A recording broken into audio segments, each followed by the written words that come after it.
저는 이번 사이클까지가 단기간 안에 큰 수익 가능성을 볼 수 있는 마지막 사이클에 와. 가깝지 않을까. 이번 반감기가 지나고 나면 비트코인이 금보다 희소성이 더 높아집니다.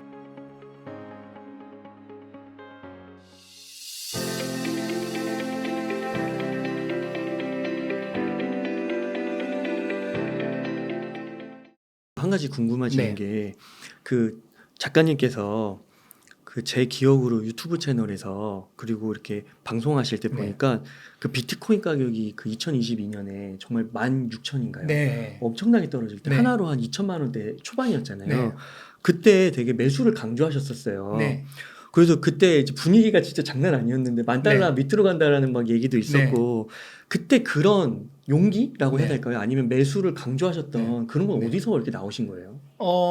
저는 사실 그때 제일 많이 샀고요, 개인적으로도. 아, 그랬어요? 어떻게 그렇게 또 사실 수 있지? 그 얘기들을 해서 실제로 1,000만 원대, 한국 돈으로 1,000만 원대일 때 사셔서 지금 엄청나게 이익을 보고 있다라는 그런 댓글들도 막 달리고 그랬어요. 네. 그다음에 수많은 분들이 좀 늦었더라도 2,000만 원대에는 굉장히 많이들 사셨고. 와. 근데 이거는 사실 앞에서 설명드린 그 비트코인 사이클을 분석해 보면은 너무 명확하게 나오는 거예요. 저는 그래서 15,000, 16,000달러 이때 갈 때 이게 거의 바닥이라고 거의 개인적으로는 90% 이상 확신을 했었던 거고요.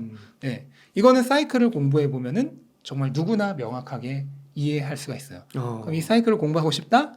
그러면은 비트코인 슈퍼 사이클과 비슈사 프로젝트 비슈사를 공부하시면 링크 다 남기겠습니다. 그러신 거군요. 그래도 네. 이게 뭐 사이클이 사실 그 약간 뭐 반복될 수는 있지만 이게 네. 또 약간의 오차가 있을 수 네. 있잖아요. 큰 거는 맞아도. 네. 그리고 가격이 이슈가 다르니까 그 네. 뭐 예를 들면 80% 70% 네. 다 많이 빠진 거지만 더 빠질 수도 있는 거고 네. 그런 거에 대한 거에서 네. 뭐 판단을 할 때 근거 네. 같은 건 혹시 없으셨나요? 일단은 단기적인 가격이 예를 들어서 뭐 75%까지 빠질 거다. 82%까지 빠질 거다. 이거는 당연히 아무도 예측을 할 수가 없는 거예요. 네. 다만 본인이 생각했을 때 이게 거의 바닥권에 가깝다라고 생각한다면 충분히 공격적으로 매수를 할 수 있는 거예요. 그 이후로 더 하락할 수도 있겠지만. 네. 그래서 그거를 방지하기 위해서 가장 좋은 진입 방법을 앞에서도 설명드렸죠. 네. 분할 매수를 통해서 네. 점진적으로 진입을 하는 겁니다. 그렇게 되면은 오히려 가격이 내가 사기 시작한 이후로 떨어지면 더 좋죠. 점점 더 싼 가격에 살 수 네. 있으니까. 네. 그럼 뭐 그 책에서 아까 목차 중에 나온 것 같은데 뭐 네. MV, RV랑 뭐 이동평균선 이런 네. 것들은 확인 안 하신 건가요? 기술적 지표들? 기술적 지표들은 다 확인하고요. 확인하시고. 단지 그거는 지금 뭐 여기서 영상에서 설명드리기에는 네. 너무 복잡한 내용이기 때문에 그러니까 그런 것도 다 판단하시고 종합적으로 보는 거죠. 큰 틀에서는 이제 분할 매수로 딱 접근하시는 그렇죠. 거고 네. 그렇게 하신 네. 거군요. 그래서 그게 기술적 지표랑 뭐 정성적 지표랑 이게 다 합쳐지면서 그렇죠. 네.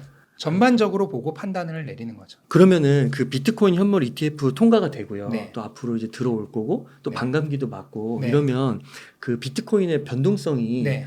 그 예전에 그 반감기 때보다 점점 줄어들고 있다고 네. 하더라고요. 그 네. 폭이 네. 앞으로도 줄어들 거라고 보시나요? 모든 자산은 네. 규모가 커질수록 그러니까 무거워질수록 네. 뭐 정확히 얘기하면 시가총액이 커질수록 당연히 변동성은 줄어들 수밖에 없어요. 왜냐면 더 많은 자산들이 들어와 있고 더 많은 돈에 의해 움직이기 때문에 네. 예를 들어서 시가총액이 100억 달러일 때는 뭐 1억 달러만 들어와도 전체 시가총액의 1%죠. 그렇죠. 엄청난 영향력을 발휘할 수 있지만 1조 달러가 되면은 이제 1억 달러 들어오면은 아무것도 아닌 거죠. 거의 보이지도 않죠. 그렇기 때문에 영향력을 미칠 수 없죠. 그래서 시가총액이 더 커질수록 자산이 더 규모가 커질수록 변동성은 줄어들 수밖에 없습니다. 네. 근데 비트코인의 현재 시가총액은 여전히 1조 달러가 채 안 돼요. 굉장히 그렇게 뭐 변동성이 크게 줄어들 정도로 낮은 것은 아니고요. 여전히 변동성이 많이 있을 수 있는 정도의 규모고 저는 오히려 딱 적당하다고 생각해요. 너무 심한 변동성도 없으면서 여전히 어느 정도의 변동성은 존재할 수 있다. 그리고 변동성은 나쁜 게 아닙니다, 결코. 변동성이 없다면은 당연히 이익을 볼 수 있는 기회도 없겠죠. 그렇죠. 변동성은 하방으로만 작용하는 게 아니라 상방으로도 똑같이 작용합니다. 변동성이 없다는 말의 뜻은 오를 가능성도 없다는 뜻이에요. 그렇기 때문에 변동성은 어느 정도 존재하는 것이 좋은 것이다. 근데 제가 생각하기에는 2024년 현재 시점에서 비트코인의 변동성은 너무 심하지도 않으면서 또 적절하게 상승 가능성을 볼 수 있는 딱 좋은 지점이 아닌가라고 생각이 드네요. 그러면 이번에 이 네. 4년 주기 사이클을 놓치면 네. 다음번에는 상승폭이 좀 제한될 수도 있겠네요. 그래서 저는 이번 사이클까지가 단기간 안에 큰 수익 가능성을 볼 수 있는 마지막 사이클에 가깝지 않을까. 그래요. 라고 생각을 하기 때문에 이번 사이클을 꼭 놓치지 말라고 아. 많은 분들에게 지금 말씀을 드리고 있는 거죠. 아, 네. 바닥에서 가격이 이렇게 2배 네. 이상 올랐어도 늦지 않았다. 전혀 늦지 않은 거죠. 비트코인 슈퍼사이클 책과 비주사 프로젝트 꼭 한번 들어보시면 이 몇 년 안에 경제적 자유에 이를 수 있는 그 길을 네. 볼 수 있다. 네, 그럼요. 조감해 볼 수 네. 있다. 아, 네. 그러면은 네. 이번 사이클을 강조해 주셨고 다음번 사이클도 도래하긴 할 건데 네. 그러면 미디어 이게 한 2030년 정도가 될 수 있잖아요. 네. 다음 네. 사이클은요. 네. 그럼 이제 미디어를 보니까 비트코인 가격을 딱 그 시기 2030년까지 전망하는 뉴스가 많더라고요. 네네네. 그러면 이제 그때까지 보면은 뭐 5억이 될 거다, 막 10억이 될 거다, 심지어 20억도 있는데 네. 이런 전망에 대해서 어떻게 보세요? 저는 충분히 가능하다고 보고요. 아, 저는 그래요? 5억 정도는 이번 사이클에서도 가능한 그래요? 범위로 보고 있고, 뭐 와. 될지 안 될지는 모르지만 신이 아닌 이상 알 수 없지만 네. 가능한 이제 범위 내에 있다라고 보고 있고, 네. 다음 사이클이면은 2028년, 9년 이 정도가 정점을 찍을 텐데, 음. 그러니까 그게 이제 2030년이겠죠? 그러면은 저는 충분히 가능하다고 생각하고 있어요. 저는 결국 궁극적으로 비트코인이 금의 가치 저장 수단으로서의 역할은 다 흡수를 할 거라고 보고 있거든요. 그게 빠르면은 다음 사이클 정도에 일어날 거라고 봐요. 그럼 금이 지금 시가총액이 13조 달러 정도인데, 네. 비트코인은 8천억 달러니까 한 15배 정도 15배. 오르면은 대략 비슷하게 되는 거죠. 네. 그럼 지금 시점에서 15배가 오르면은 60만 달러, 65만 달러. 네. 요 정도면은 이제 한화로 한 8, 그러네요. 10억 조금 안 되는. 네, 그 정도가 되는 거죠. 네. 네. 그 정도가 될 거라고 보고 있고요. 그게 이제 다음 사이클 정도에 가능할 거라고 보고 있는 이유가 뭐냐면 이번 반감기가 지나고 나면 비트코인이 금보다 희소성이 더 높아집니다. 네, 네. 그렇게 되면은 비트코인이 충분히 금을 뛰어넘을 수 있는 자산으로서의 기본 조건이 갖춰지는 거죠. 네. 그래서 다음 사이클까지 2030년까지 충분히 뭐 10억 가까이까지 갈 수 있는 그런 룸이 있다. 아. 네. 가능성이지 뭐 100%라는 얘기는 아니에요. 그러니까 금도 그 희소성이 있는 건데 다른 네. 자산에 비해서는 그리고 네. 연에 뭐 2, 3%인가요? 계속 네, 생산이 맞아요. 늘었는데 네. 그걸 이제 비트코인이 다음 사이클에서 역전한다. 네, 역전한 희소성을. 거죠. 네. 아, 네. 그렇군요. 네. 정확히는 이번 사이클 안에 역전을 해요. 아, 근데 보통 이제 그게 힘이 발휘되는 게 한 4년 정도의 텀이 있습니다. 지연돼서. 네. 그렇기 때문에 다음 사이클 정도에 충분히 역전을 노려볼 수 있거나 역전을 하게 되면 그럼 10억 가는 거죠. 예. 동등하게만 가더라도 그러네요. 8억, 9억이니까 아. 역전을 하게 되면 이제 10억을 가는 거죠. 그러면은 그 비트코인은 네. 그 생태계 위에서 또 막 다른 앱들을 막 프로젝트들을 할 수 있잖아요. 네. 그러면 금의 시총을 단순히 넘어선 상태에서도 네. 가치가 더 증가할 수도 있는 건가요? 그 네. 비트코인 뭐 네. 레이어 2, 아, 레이어 네네. 3 이런 생태계가 더 조성되고 이러면 금은 사실 그 자체로서는 네. 그런 파생 프로젝트들은 없잖아요. 네, 비트코인은 지금 금이 하고 있는 가치 저장의 역할만 흡수하더라도 그 가치 정도 저장의 규모가 흡수가. 되는 거예요. 아. 근데 비트코인은 블록체인이라고 하는 엄밀히 말해서 디지털 자산이죠. 예, 금과는 아예 쓰임새가 훨씬 더 넓어질 수 있는 자산이에요. 당연히 그런 쪽으로 기술의 도입에 의해서 자금 유입이 더 많아진다면 저는 당연하게도 궁극적으로 금보다 훨씬 더 커질 거라고 생각을 해요. 그럼 어느 정도까지 커질 수 있을 거냐라고 생각을 하냐면은 저는 결국 채권이든 부동산이든 주식이든 또는 현금 시장이든 여러 곳에 있는 구매력 저장으로서의 용도의 일부를 비트코인이 다 조금씩 흡수해 갈 거라고 생각을 해요. 시간이 가면. 네. 오랜 시간이 걸리겠지만. 네. 그러면 그 규모가 어느 정도 되냐면 현재 가치 저장 수단의 시장의 그 크기가 대략 전 세계적으로 봤을 때 1,000조 달러 정도가 됩니다. 저는 그거에 향후 한 20년에서 30년 내에 그러니까 대략 한 2050년 때 정도를 봤을 때 한 5% 정도를 흡수 가능할 거라고 봐요. 그러면 1,000조 달러의 5%면은 50조 달러인 거죠. 네. 예. 근데 당연한 얘기지만 25년 6년 후의 얘기이기 때문에 그러면 그때 지금의 5%면 50조 달러인데 25년 후에는 그게 50조 달러가 아니겠죠. 네. 그럼 그게 어느 정도가 될 거냐라고 생각을 해보면은 자산 시장이 연평균 6.5% 정도씩 성장을 합니다. 그래요. 그러면 현재 1,000조 달러 기준 5%면 50조 달러지만 얘가 한 2050년이 돼서 25년이 되면은 얘가 연 6.5%씩 복리로 성장을 와. 하면은 대략 2050년 경에는 전 세계 가치 저장 시장의 5%라고 하면은 240조 달러입니다. 와. 그럼 현재 비트코인 시가총액이 8천억 달러니까 대략 300배죠. 와. 300배면 현재 비트코인 가격이 4만 달러가 좀 넘으니까 야, 어마어마하네. 1200만 달러 이상이죠. 그러면은 150억 하나로 하면은 그 그 정도도 저는 2050년 정도 경에는 충분히 가능하다라고 생각을 하고 있어요. 와, 그러면은 가장 희소성이 높은 네. 자산이 네. 비트코인이 되는 거예요. 그렇죠. 앞으로. 네. 아. 이번 사이클만 지나더라도 이제 금이 아니라 비트코인이 되는 거죠. 여기서 한 가지만 좀 더 네. 질문 드리면 이 비트코인 너무 흥미로운데 다른 코인들은 이런 역할, 가치 네. 저장 수단을 할 수가 없는 건가요? 저는 기본적으로 그 역할은 비트코인이 다 할 거라고 봐요. 네. 지금 원래 이런 그런 가치 저장 그 시장에서의 기본적으로 가장 최고의 상품이었던 것은 금이었어요. 근데 금이 시가총액이 13조 달러인데 은이 1조 2천억 달러라고 했잖아요. 네. 근데 그 은도 산업용으로 사용되는 걸 제외한 실제 가치 저장 역할로서는 뭐 6천억 달러 요 정도밖에 안 돼요. 그러면 금의 20분의 1 수준인 거죠. 2등이 그 정도예요. 네. 예, 이거는 1등과 2등이 한번 격차가 발생하고 나면은 그 격차를 이기기는 어렵습니다. 그렇구나. 그래서 가치 저장 수단으로서의 역할은 비트코인이 이미 완전히 자리를 잡았기 때문에 다른 애들이 엿보기는 어려울 것이다. 그러면 뭐 이더리움 같은 그런 다른 암호화폐들은 비트코인과 다른 역할을 해야 되겠죠. 뭐 이더리움이면은 디지털 화폐로서의 역할이라든지 그런 통화 수단으로서의 역할이라든지 뭔가 다른 역할을 하게 되고 그 역할을 충실히 수행한다면 그 역할에 걸맞는 수준의 자금이 유입이 되겠죠. 그러면서 가격 상승이 있겠지만은 비트코인과의 역할은 분명하게 분리될 것이다라고 보고 있어요. 와, 이런 설명은 저 처음 들어보는 것 같습니다. 너무 가슴이 막 뛰는데요. 그렇구나. 그러면요, 그 작가님, 그 비트코인 반감기가 한번 이번에 오고 네. 한번 지났다가 또 오는 거잖아요. 네. 그러면은 비트코인을 또 그 2050년 정말 초장기로 보면 네. 그렇게 가치가 있는 건데 네. 이거를 중간에 매도했다 가야 될까요? 아니면 계속 보유해가는 게 네. 좋을까요? 모든 자산에는 네. 그 보유 목적 시점이라는 게 존재를 해요.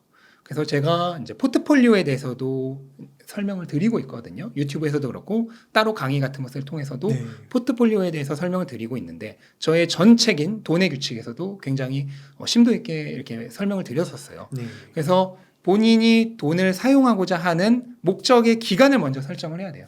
뭐 초단기인지 단기인지 중기인지 장기인지 초장기인지. 그럼 일반적으로 뭐 중기라고 하면은 뭐 짧으면 1, 2년에서 길면은 3, 4년 정도를 보고 투자를 하는 건데 내가 비트코인을 중기적인 그 타임라인으로 보고 투자를 한다면은 반감기 사이클에서 고점에서 팔아야죠. 네. 왜냐면 반감기 사이클에 도착을 했을 때 그 다음 사이클까지 또 4년이 걸리잖아요. 네. 그럼 나는 지금 타임라인을 3, 4년을 보고 있는데 그렇죠. 예. 다음 4년까지 내가 기다릴 필요가 없잖아요. 너무 힘들죠. 예, 그거를 생각을 한다면은 사이클 고점에서 그러니까 사이클이 4년 정도씩으로 움직이니까 이 사이클마다 팔았다 샀다를 진행을 해야겠죠. 하지만 그거 이상을 바라보는 5년 이상, 10년 이상을 바라보는 장기, 초장기 자산이라고 할 경우에는 5년 후, 10년 후, 15년 후, 20년 후의 가치에 도달하지 않았을 때는 팔 이유가 없는 거죠. 네. 예. 근데 한 개인이라 하더라도 내가 비트코인을 예를 들어서 한 개를 가지고 있어. 그러면 이 한 개가 전부 중기 자산일 필요는 없고 전부 장기 자산일 필요도 없어요. 예를 들어서 나는 중기적으로 생각하고 있는 비율이 한 50% 된다. 그러면 반만 파는 겁니다. 반은 가져가는 거예요. 이번 사이클이 끝난 이후로는요. 아마 제 예상으로는 지금 이전까지처럼 사이클이 그렇게 뚜렷하진 않을 거예요. 왜냐면 그만큼 자산 규모가 커졌고 현물 ETF에 의해서 이제 기관들의 자금이 들어오잖아요. 그렇게 되면은 이 기관들의 자금은 장기간에 걸쳐서 꾸준하게 들어와요. 네. 그래서 금 ETF의 경우에는 2004년에 승인되고 나서 기관들의 자금이 들어오기 시작한 이후로 8년 동안 올랐습니다. 8년 동안 계속 올랐어요. 기관들의 자금이 계속 들어오니까. 그러면 비트코인도 그렇게 되지 말란 법이 없거든요. 예. 이번 사이클 끝나면은 기관들의 자금이 지속적으로 들어오면서 사이클이라고 하는 게 무너지고 지속적으로 장기 금과 같은 8년간의 대세 장기 상승장으로 돌입할 수도 있어요. 네. 그럼 내가 만약 다 팔았어. 그럼 피눈물 흘리는 거죠. 네. 그렇구나. 그래서 중기적으로 보고 있는 3, 4년 정도로 보고 있는 그런 비트코인은 사이클 고점에서 매도할 수 있죠. 네. 하지만 장기적으로 보고 있는 비트코인의 경우에는 10년 후, 20년 후에 내가 생각하고 있는 비트코인의 가치에 도달하지 않았으면은 팔 이유가 없는 거죠. 네. 그래서 그거를 나눠서 적용을 하시면 될 것 같아요. 와, 네.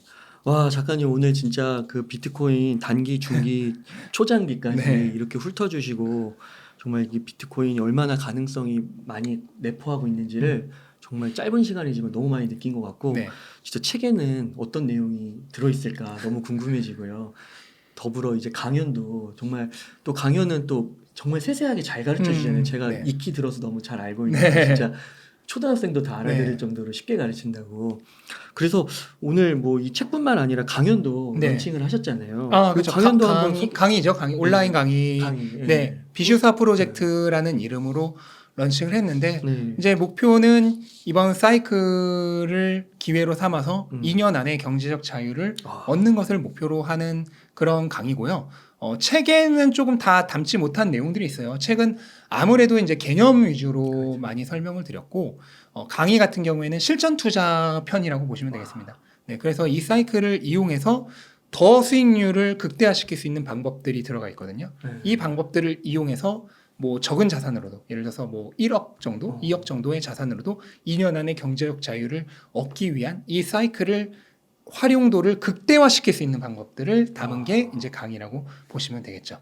그러니까 책은 개념을 완전히 정립하기 위한 그런 교과서 네. 같은 내용이고 강의는 실전 실전. 투자서라고 보시면 되겠습니다. 아, 네, 감사합니다. 네. 그러면은 좀 구체적인 질문 하나만 드리고 마칠게요.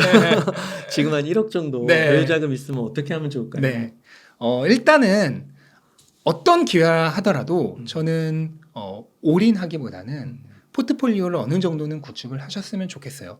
왜냐하면 2024년은 어쨌든 경기 침체에 대한 공포가 남아있는 상황이죠. 네. 네, 그렇기 때문에 너무 하나에만 이렇게 매몰되지 마시고요. 포트폴리오를 나눴으면 좋겠고 그 다음에 항상 진입을 할 때는 분할 매수로 진입을 하셔라. 그리고 그 기간 동안 단순히 사는 게 아니라 공부를 하면서 사는 거죠. 네. 공부를 하면서 사다 보면은 본인 자신이 지금 돈이 들어가 있으니까 더 관심을 가지면서 열심히 공부를 할 수 있거든요. 그렇게 공부를 하면서 분할 매수를 하면서 들어갔으면 좋겠고 지금 특히 2024년 초반에 이 영상을 보신다면 그러기 너무 좋은 시점이다.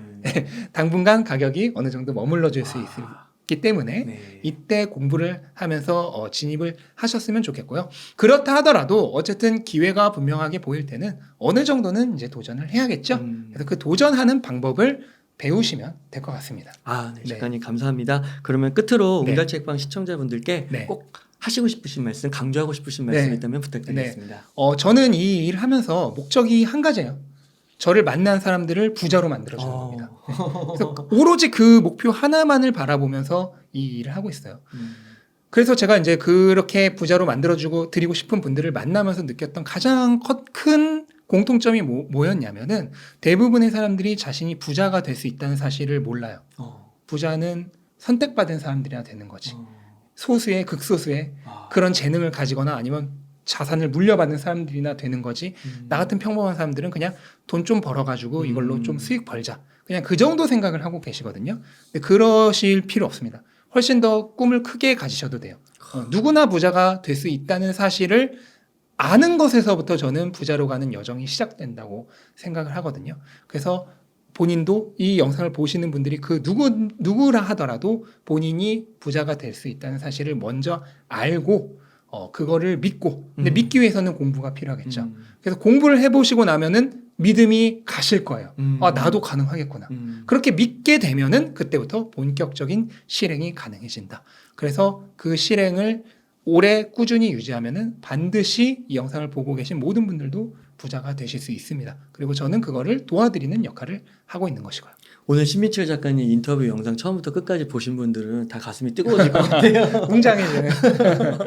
네. 너무 귀한 인터뷰 너무 감사드리고 네. 그러면 또 다음에 기회 되면 또 한번 모시도록 네. 하겠습니다. 감사합니다. 네. 이렇게 해서 멘탈이 전부다의 신민철 작가님을 모시고 이야기를 나눠봤습니다. 긴 시간 동안 유익한 인사이트 나눠주셔서 감사의 말씀드립니다. 오늘 고생 많으셨습니다. 감사합니다.